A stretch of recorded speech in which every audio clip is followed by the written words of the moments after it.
I totally agree with in my that. opinion.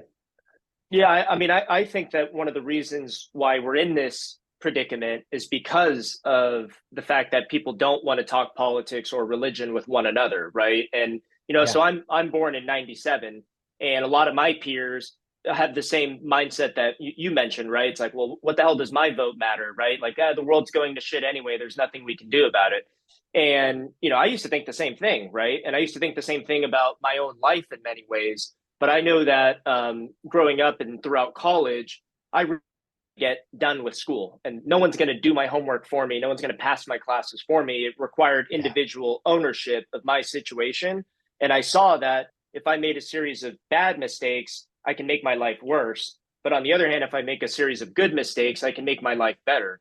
And the more mature I got over, my professional career, I started to see that, okay, well, yeah, I'm sick of all the homelessness around the streets. I don't want my car to get broken into or have that fear or threat, right? Like I don't have children, but I want my children to be able to walk to school without a problem, without any issues. So, yes, is the world going to shit in many ways? It is, but I think that there are a lot of things that we can control and do to help turn things around.